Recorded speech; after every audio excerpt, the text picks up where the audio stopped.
Plato's philosophical approach raises several theoretical problems, among them the alleged conflict between monism and dualism. The Pythagorean dialectical method introduced in the previous video might lead us to think that Plato conceived reality as divided into two antithetical principles.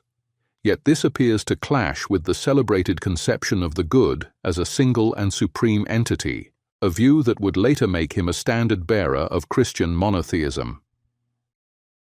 Now, if we were to reason by means of the principles of identity and non-contradiction proper to classical logic, we might remain trapped in uncertainty.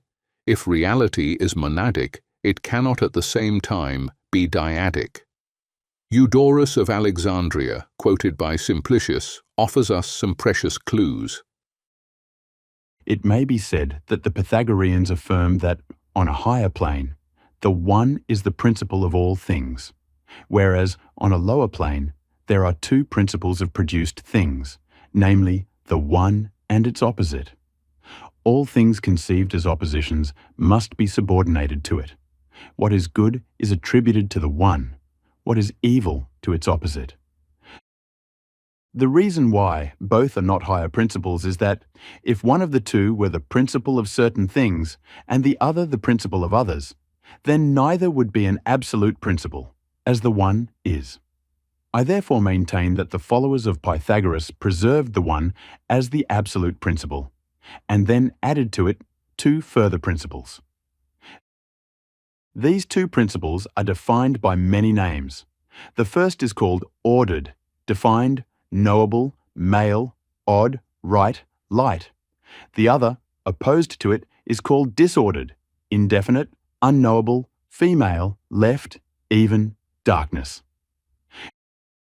We thus understand that, for Pythagoras as for Plato, it is possible to reconcile monism with dualism. Yet to do so we must undertake a change of logic, one that allows us to bypass the principle of non-contradiction, or rather, to embrace it on a higher plane. This new logic cannot be adequately described in words, because within a discursive sequence, contradiction is condemned to persist, as is clear from Eudorus's quotation, hence the need to resort to diagrammatic representation. By way of example, we shall here take as our Platonic paradigm the dialectical polarity between the idea of the good, the most famous of the Platonic ideas, and the individual acts in which the good manifests itself. In this dual embryonic schema of the Archilogon, we have visualized the natural transition from Pythagorean forms to Platonic ideas, a topic that will belong to the future chapter entitled Psyche. Let us isolate the diagram on the left, the Pythagorean one. Let us observe it first as a totality, the whole, and then as the sum of its internal elements, its two parts. Here, the monad is represented by the outer circle that contains everything, while the dyad is composed of the monad plus a second element, namely, that which is not the monad, the inner circle, joined to and at the same time separated from the monad by the vertical axis. The diagram shows three elements, yet depending on where we direct our attention, we may alternatively discern two antithetical unities represented by the two extremes of the axis connecting the large circle and the small circle. If we focus only on this opposition, dualism emerges. One synthetic circle enclosing the whole. If we focus only on this form, monism is brought into relief. With a little help from the imagination and an alternating focus, the diagram shows us how both interpretations are true, thereby neutralizing the principles of identity and non-contradiction. Pythagoras and Plato express themselves through different symbolic systems. The former uses mathematical entities, the latter natural language. Yet the logic is superimposable because it arises from the same underlying schema of forms. One might ask why we have represented dialectical polarity through this figure composed of two circles of different sizes, placed in such a particular position.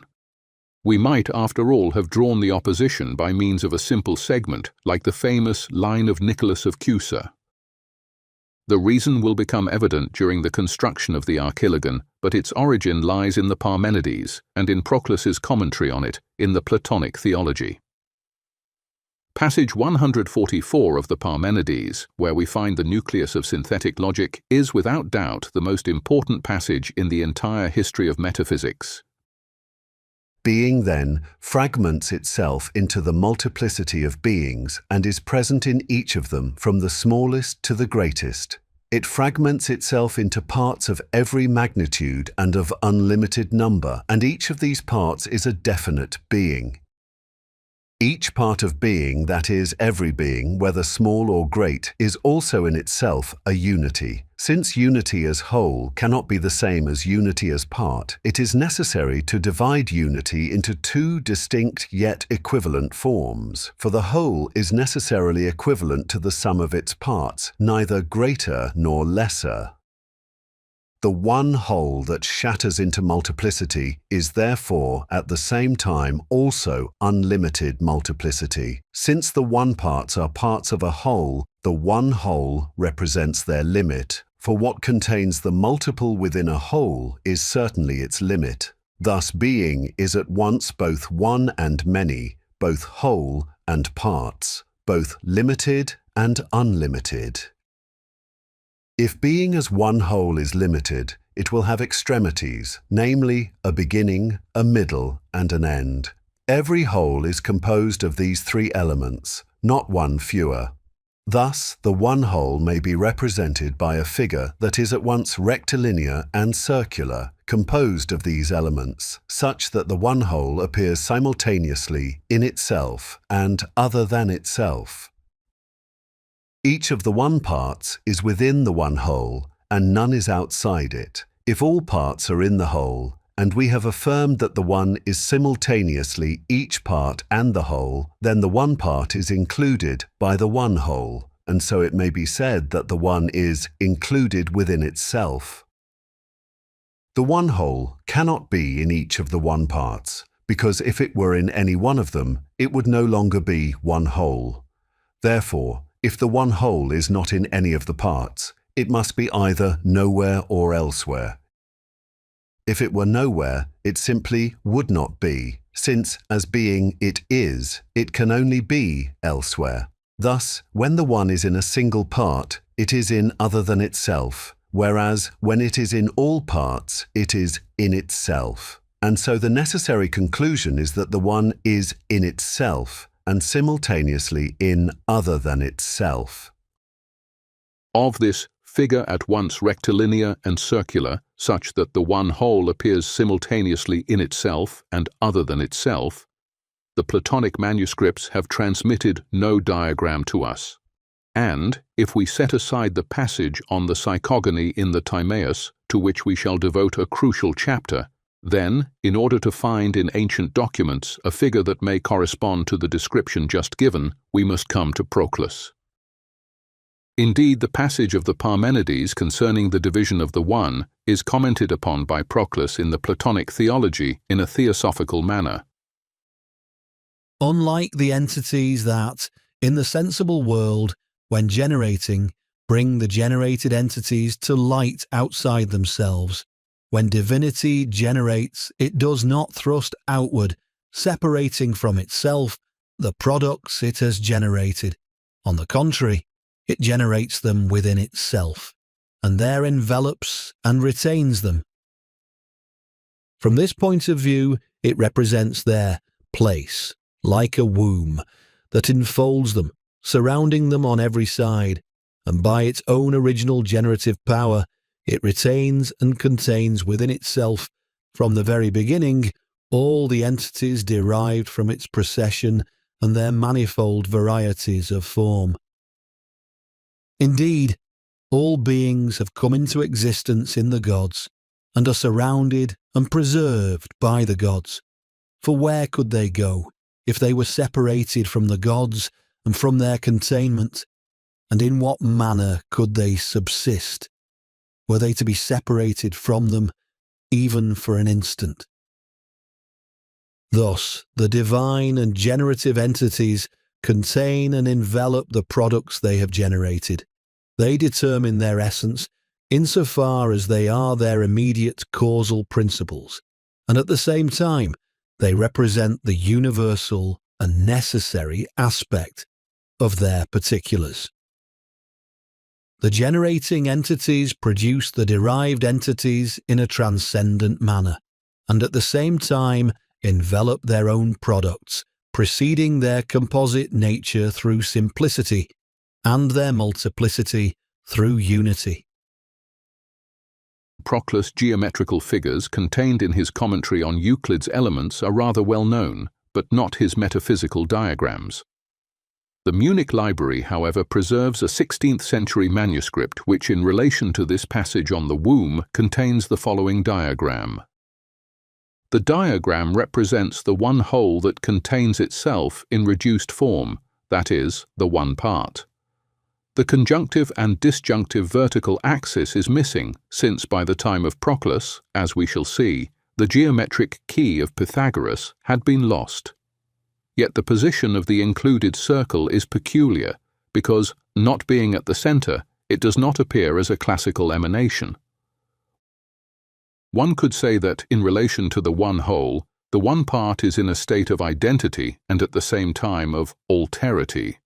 This is why, when it is in itself, that is, in the position in which it is itself, the large circle, the one is called the same, and when it is in other than itself, it is called the other, the small circle.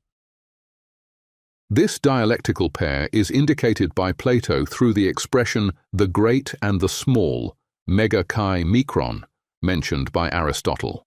In geometrical terms, the pair reproduces the dialectical polarity between unity and multiplicity, bringing us back to the opening of Philolaos and to the opposition between limit and illimit.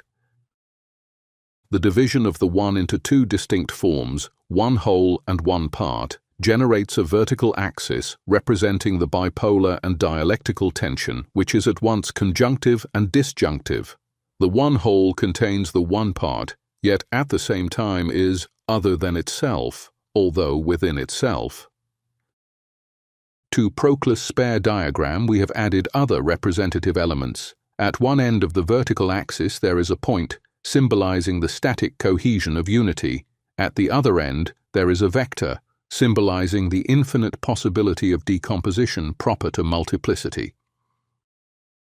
We shall return to this field of polar tension when we examine the Parmenides in greater depth. For now, however, we may anticipate that this diagrammatic interpretation is archetypal in relation to the whole of idealist thought and establishes itself as the basic formal structure of Archilogic, which is transcendent, and of synthetic logic, which is immanent and which tends and aspires towards the former. What we shall do in the coming chapters devoted to the Mathesis Universalis is detect its presence in the logic of certain synthetic philosophers throughout history. The next immediate step, however, will be to understand, from a historical point of view, how Plato came to recognize Pythagoras as a master of logic. To the principle.